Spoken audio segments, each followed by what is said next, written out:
Thank you very much, Professor, for the introduction. Mori, Professor Naito, distinguished members of the audience, good afternoon to all of you. It's good to be in this prestigious university. At the outset, I'd like to thank Turkish University and for giving me the opportunity of addressing this distinguished people. It's always good to come to Kyoto, this great city of historic importance with hundreds of years of culture and tradition behind it. It's always a learning experience for any foreigner, I guess, like me, to come to Kyoto, because there's a lot that we can learn in Kyoto from the people of Kyoto, and to learn from this great tradition and culture that are behind this great city. So I regard this meeting of ours this afternoon as a two-way experience. While on one hand I will attempt to give you some information as to how we perceive certain developments taking place in the world, I also hope to learn from you through your questions and comments, and through the points that you might wish to raise in the end, so that I could also learn from you this afternoon. The matter that I will talk about is Turkey, my country, as a bridge between East and West, between Europe and Asia, between Europe and the Middle East, and between Islam and Christianity. And recent controversy regarding the so-called clash of civilization, and something that we in Turkey, in conjunction with some others, have initiated a new concept called the Alliance of Civilizations. In this topic, I will also refer to some issues, some foreign policy issues that are important for Turkey. I'm sure you'll find that interesting to learn more about Turkey's foreign policy as a predominantly Muslim country, yet a democratic and a secular country. I also wish to give you some information on various other aspects of Turkey as a country, like its economy, so that you could perhaps have a better picture of Turkey. I will try to make my presentation as brief as I can, because I'd like to leave ample time for your questions, for any comments that you may make, or any objections that you may forward. So this way, I'm hoping that our meeting this afternoon will be much more interesting, fruitful, and mutually beneficial. Now, we, of course, all heard about the concept of Cold War that emerged after the Second World War, and that cast a dark shadow over much of the world throughout the 60s and 70s, 50s and 60s and 70s. The early years of 70s, as a result of the Cold War, our world was divided into mainly a bipolar one.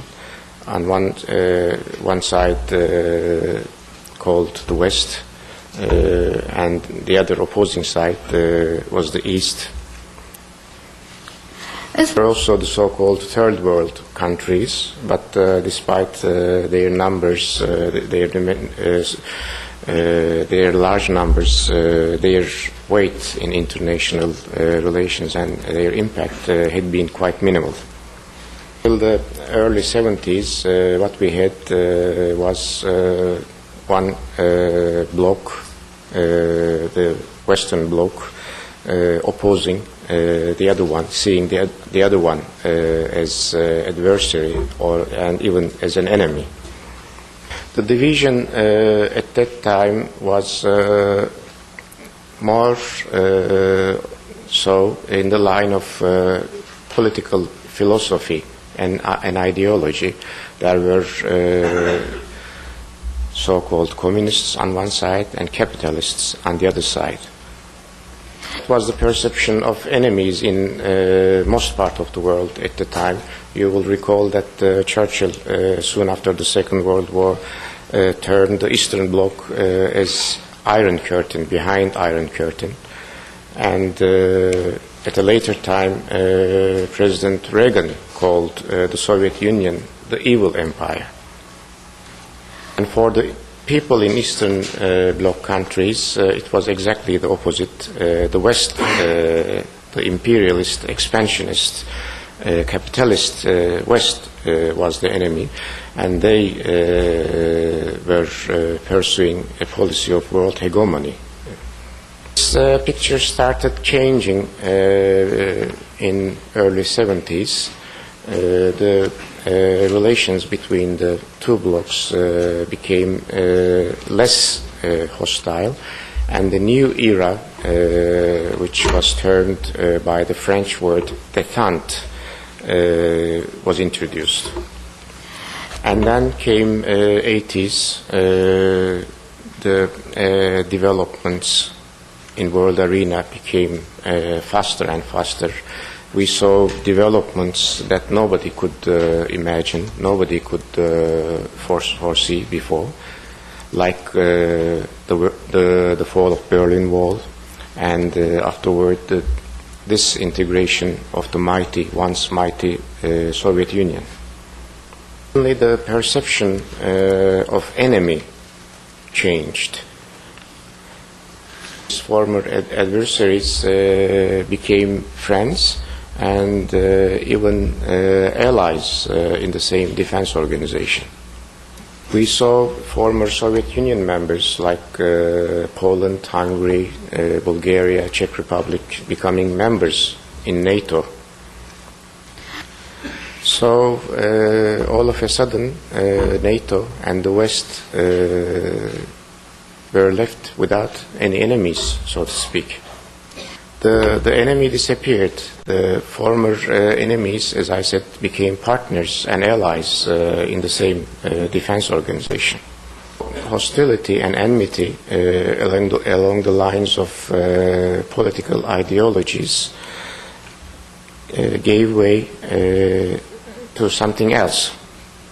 But beginning maybe in the 90s more so, we witnessed a new development in the world.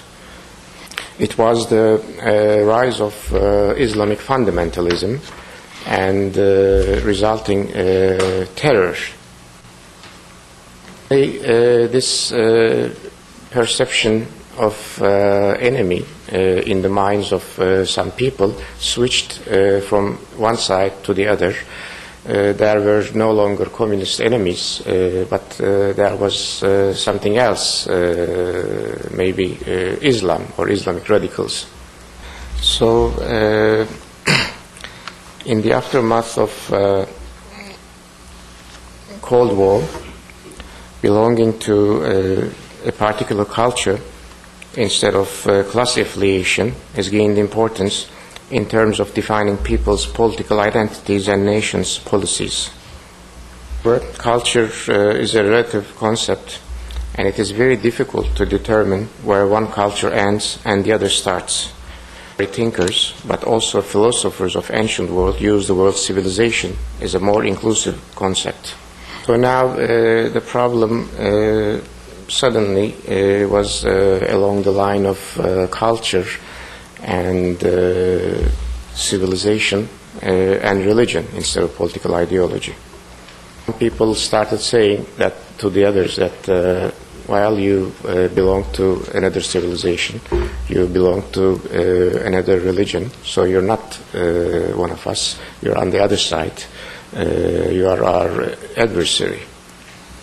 Unfortunately, man is still far from reaching an understanding of a common human civilization which by its nature is all-inclusive. Today, some prefer to think civilization as a divisive force rather than a common base for a mutual understanding. This religion, as distinct civilizations, with irreconcilable differences among them, refuses to acknowledge the rich diversity in human culture. This school also sustains offensive generalizations and misperceptions about peoples of other countries or faiths and seeks cultural uniformity by keeping out the other. Especially in recent years, the fabric holding the international community together has come under considerable strain because of polarization, intolerance, extremism, and discrimination. A considerable portion of the world's population continues to be portrayed as the cause of a clash among civilizations. Many societies feel left out of the international system. While globalization has achieved improved standards for large parts of the world, many communities have not benefited from its advantages and enabling nature. A new theory was designed and introduced called the clash of civilizations. They implied that not only a competition but a conflict between different civilizations is inevitable. So it was no longer capitalists versus communists, as was the case during the Cold War years, but now it was Christians versus Islam. Of course, not all Christians and not all Muslims felt this way. Not all of them saw one another or the other side as enemy, but there were and there are still considerable groups both in Christian and Islamic world that feel this way, that see the other side as an antithesis to one another. This perception of the clash of civilizations became even stronger, and the divisions became even deeper after the 9/11 attacks on the U.S. in 2002. American policies in Iraq and in Afghanistan also contributed to the fear among the certain segments of the population in Islamic world. This division has become even more dangerous, especially after the 9/11 attacks. So much so that President Obama, when he visited Ankara and then a few months later Egypt, he made two speeches, one at the Turkish parliament and one in a university in Cairo. And in both speeches, he felt the necessity to articulate that Christians do not regard Islam or Muslims as enemies. Many of you will recall when he was making his speech at the university in Cairo, when he said, and I remember the words he used very clearly, he said, "Islam is not our enemy." He reminded the audience that there were hundreds of, I think a few hundred millions of people of Islamic faith within the United States. That the president of a country like the United States, an important country, felt the necessity of using these words indicates how acute the problem has become and how rich, how deep and how divisive this issue has become. This theory of clash of civilizations remained in the agenda by some. of Clash of Civilizations attempts to reinterpret history in order to try to prove that our common history is one of the continuous tension and conflict. Its supporters present essentially protracted political problems as civilization issues. They also seem to believe that there is a hierarchy between cultures. As such, we believe that the so-called theory of clash of the civilizations does not remain as an innocent idea. It has become a mindset for many people representing different cultures throughout the world. Therefore, we believe it poses a very serious threat to world peace and global stability. Turkey is ready to play its role to counter discriminatory approaches and to promote peace and tolerance among different cultures. In this respect, Turkey's unique position as a bridge between Europe and Islam, East and West, may well serve as an example where different cultures can actually live in peace and harmony. This concept of harmony in diversity finds its basis in deep-rooted culture of Anatolia. Many refer to Anatolia as cradle of civilizations. Tolerance, peaceful coexistence, and cross-cultural fertilization are the most important elements of all these civilizations. The Ottoman Empire has also endorsed this culture of tolerance and even further developed. During the mightiest era of the empire, different races and religions lived side by side in peace. Today, the Republic of Turkey represented this long-lasting tradition. Turkish nation composed of different ethnic and religious groups. But according to our constitution, all individuals are equal before the law. State does not recognize any differences on the basis of ethnicity or religion. Moreover, different ethnic or religious groups living in Turkey have ties with their homelands in our neighborhood. To give an example, we have today in Turkey more Bosnians than in Bosnia proper. We have more Albanians living in Turkey than in Albania itself, more Chechens and Abkhazians living in our country than in their own present state. Therefore, Turkey is uniquely positioned as a bridge between peoples of West and East, of Balkans and Caucasus, of Middle East and Europe, and it is the only country where European values and Islam truly meet. We believe in richness of diversity. That's why Turkey contributes to international efforts aiming at building mutual understanding and tolerance among different civilizations. Now, Now let me come back to the earlier point I was making, the alliance of civilizations. Turkey prefers to think in terms of one universal civilization based on fundamental values such as democracy and human rights. We believe that regional cultures can coexist under the global umbrella. Founder of our republic, Kemal Atatürk, defines civilization as one single ocean where different cultures as rivers flowing to this ocean of civilization. So this division between different cultures, as it becomes more sharper and more deeper, we began to worry a lot. Something has to be done to reverse this trend, this dangerous trend. And this is how this initiative of Alliance of Civilizations came about. Fortunately, Turkey is not alone in this cause.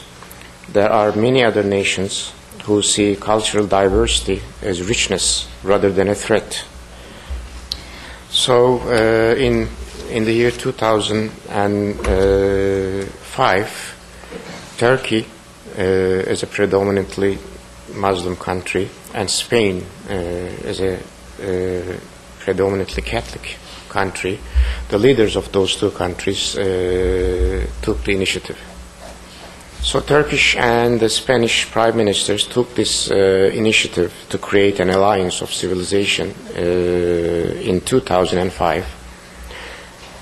It was subsequently endorsed by the United Nations Secretary General and therefore became a UN initiative. It is important to underline that neither Prime Minister Erdogan of Turkey nor Prime Minister Zapatero of Spain regard themselves as leaders or spokespersons or representatives of Islam and Christianity. They are simply two concerned high-level politicians that felt the need that something had to be done. So after the launching of this initiative in 2005, a great many distance has been covered. There were some meetings, and prior to that, a high-level group was established.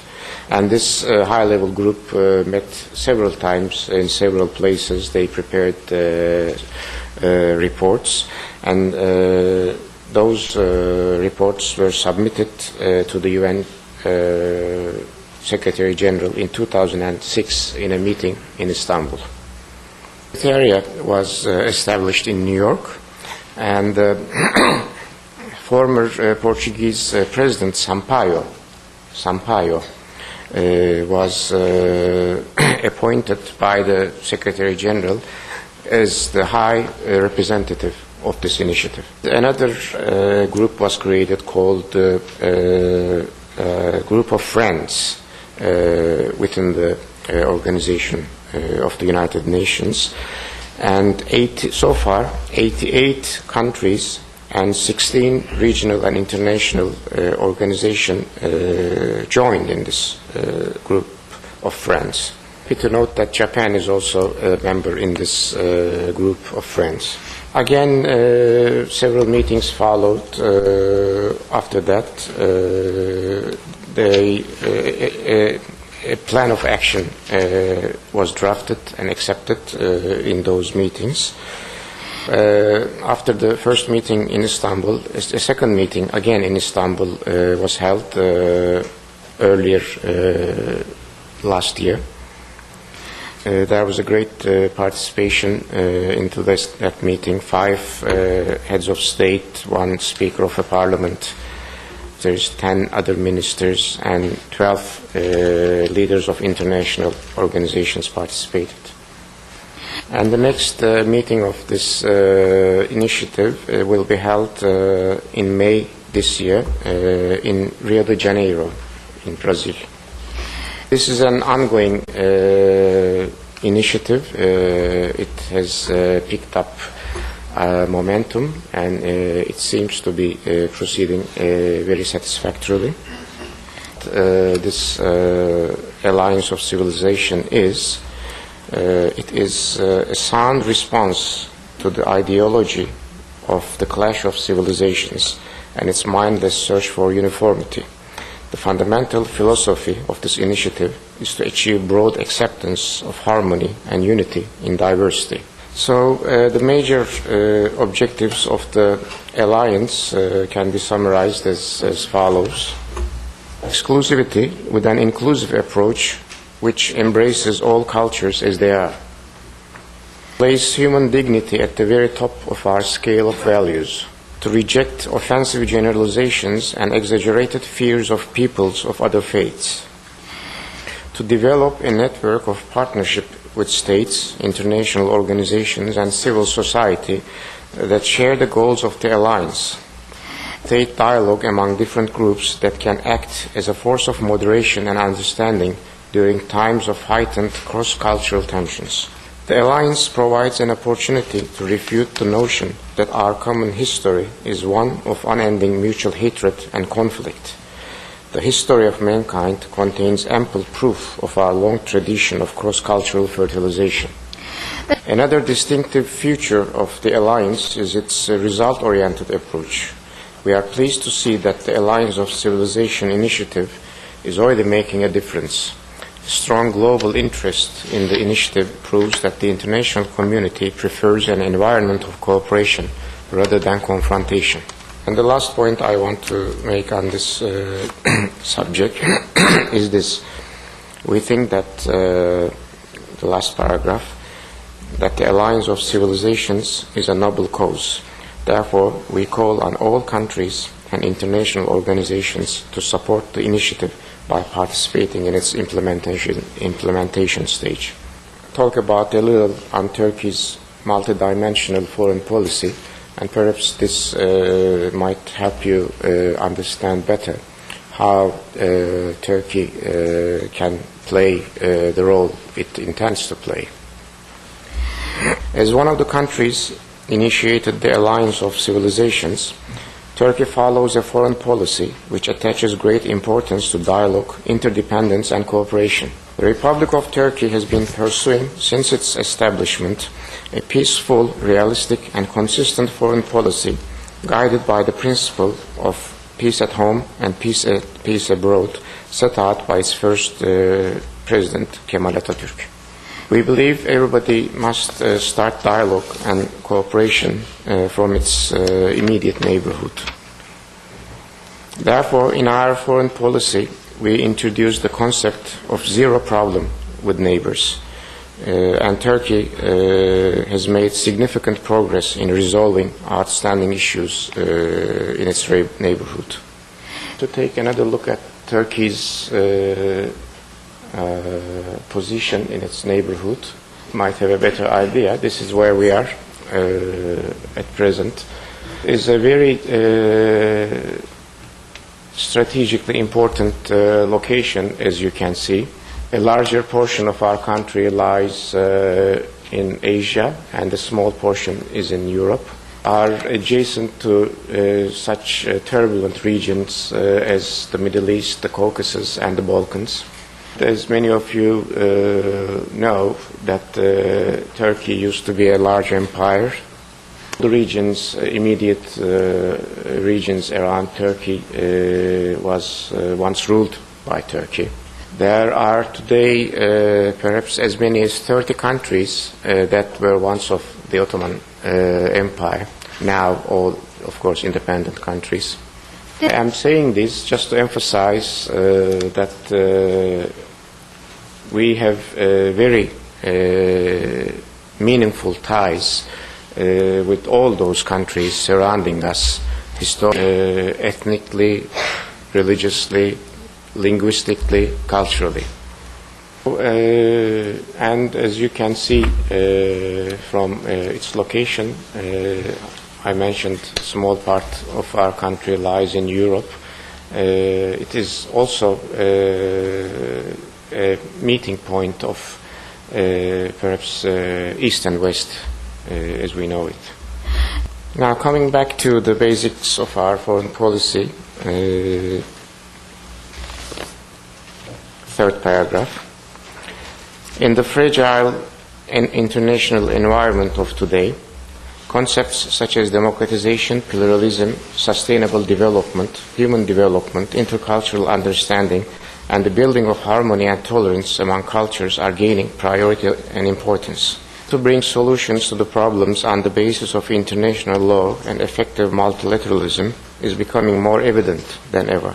As a member of today's globalized world, Turkey employs a multidimensional, goal-oriented, balanced and humanitarian foreign policy with a view to restoring and maintaining peace, enhancing the stability and prosperity in the world, and particularly in its vicinity. Problems in our region have global implications. Therefore, Turkey's constructive and peaceful regional policies serve not only our own neighborhood, but also global peace. I'll give you some examples on recent steps taken by Turkish foreign policy. We can cite the following.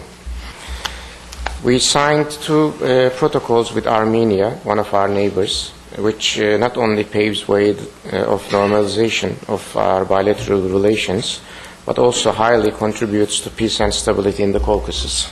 The only country in the Middle East having a substantial dialogue with a wide range of important actors in the Middle East, such as Iran, Syria, Israel, Palestine, and Lebanon. Recently proposed the idea of stability and cooperation platform in the Caucasus to promote regional dialogue for peace and stability. We have taken a very active interest in what's going on in Iraq, being our neighbor. And we have very good relations with almost all the religious and ethnic groups in Iraq. We have a fairly large presence in Afghanistan. We have a contingent of about 2,000 soldiers. And we also enjoy very good relations with various groups within Afghanistan. Now a donor country in Africa, we are increasing our diplomatic presence in that continent, and we are becoming an observer to the African Union organization. In terms of energy, Turkey is trying good use of its strategic position, and we intend to act as an energy hub for the region. Member of the G20, we are, just like Japan now,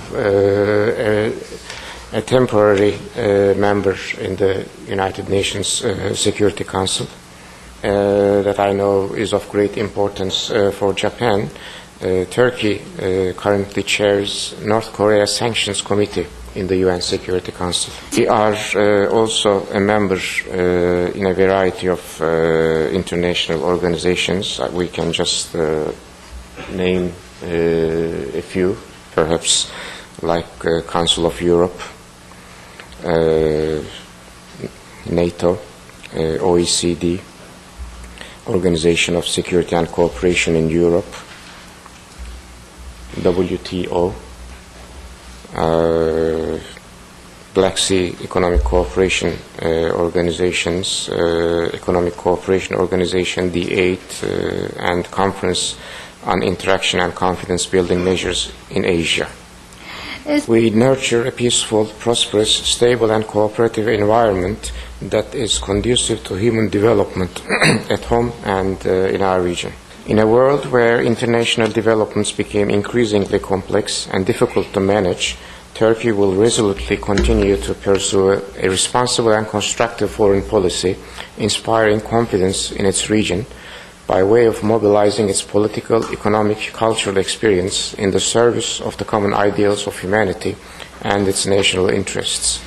Now, a few words on our economy, because international cooperation to strengthen security and stability is important, but of course it is not enough, and economic interdependence and bridging up the gap between rich and the poor is also essential. Therefore, economic aspect should not be overlooked in Turkey's role as a bridge between Europe and Islam, East and West. Indeed, Turkey's role as a bridge has been consolidated in parallel to its economic development. Just let me give you a few numbers on Turkey's economy. We are currently 17th largest economy in the world. Again, just to give you a rough idea, our economy is roughly, and volume of trade is roughly 1/5 of that of Japan. That Japan is the second largest economy in the world. You can also understand that Turkey has a fairly large economy as well. We have a fairly large tourism industry. We receive about 26 million tourists every year from around the world. So our trade, especially with our neighbors, are increasing rapidly. Paragraph of this topic, we hope to establish an economic interdependence with all our neighbors. We believe helps to improve mutual understanding and dialogue. Ultimately, economic interdependence among different regions and cultures will have positive repercussions on political and cultural side. And before we conclude, I'd like to say a few words on Turkey's accession process to the EU, Turkey's relationship with the European Union. Very important subject, and also it is directly connected to the very subject that we are talking right now. There has been a large controversy concerning Turkey's membership process in the European Union, As you know, European Union is basically consisted of Christian countries, and Turkey is the only predominantly Muslim country that wishes to join in it. It is indeed a very important process when Turkey becomes a full member in the European Union. I think it will be a very clear demonstration that those who advocate the concept of clash of civilization will realize that they are terribly wrong, and that countries belonging to different cultures, different civilizations can live and cooperate together in our harmony. Turkey's EU membership process is another project of strategic importance, as I was saying. Actually, in the history of the European Union, there are few such projects as strategic as Turkey's accession. Turkey started accession negotiations with the European Union as of October the 3rd, 2005. Far, we have made progress on 12 out of 33 negotiating chapters. This means considerable amount of primary and secondary legislation has been amended or renewed in Turkey. Turkey's civil and criminal codes, as well as almost 1/3 of our constitution, have been amended within this process. Turkey's European Union membership triggers a kind of mentality change in European Union countries. Some try to view Turkey's European Union bid as a cultural challenge for them. We think this is a total misrepresentation. Tensions among different cultures are clearly visible in many European countries, and even racism are on the rise. Aging populations and economic problems in some of the EU countries are another problem, and as a result, reactions against migrants find fertile grounds. As a peace project for Europe, European Union should develop a response to these emerging threats. European Union's response is to promote a unity in diversity through acknowledging different cultures as richness. Actually, unity in diversity was adopted as the EU's motto by the European Parliament in 2000. In achieving the goal of unity in diversity, Turkey's accession process plays a key role. Democracy with a secular state, whereas majority of our population are Muslims. Therefore, Turkey's European Union membership will clearly show that democracy, rule of law, and human rights are universal values. Religions and cultures are compatible with these values simply because they belong to the humanity rather than one specific religion or culture. That is why we believe Turkey's EU accession process has a strategic significance and global implications. In the end, I'd like to come back to the Alliance of Civilization and refer to Turkish-Japanese cooperation on Alliance of Civilization. Turkey and Japan see intercultural relations, dialogue among different faiths, and Alliance of Civilizations from a similar perspective.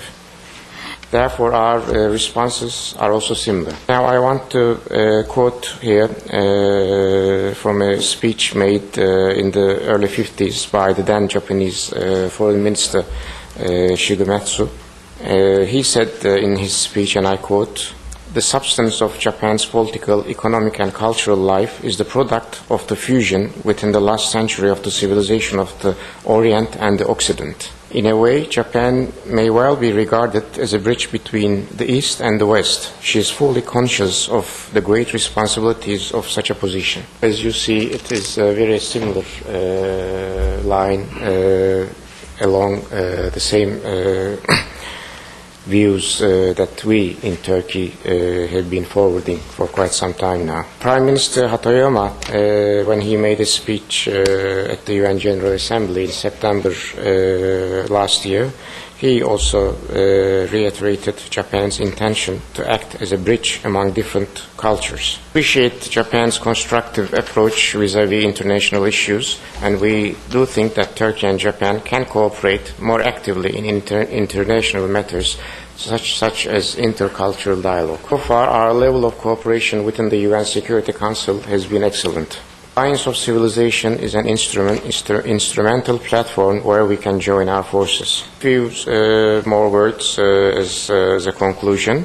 Globalized world of today, with its high level of interdependence, requires societies to understand one another in greater depth than ever before. Consequently, employing cross-cultural skills that facilitate mutual understanding among societies has become a key condition for peaceful relations in the 21st century. Societies with multicultural experiences are particularly well placed to contribute to this objective. The time has come to develop a common human civilization where different cultures find a place in it. In this noble cause, we should sustain and enhance our collective efforts. This concludes my presentation. Thank you very much for listening.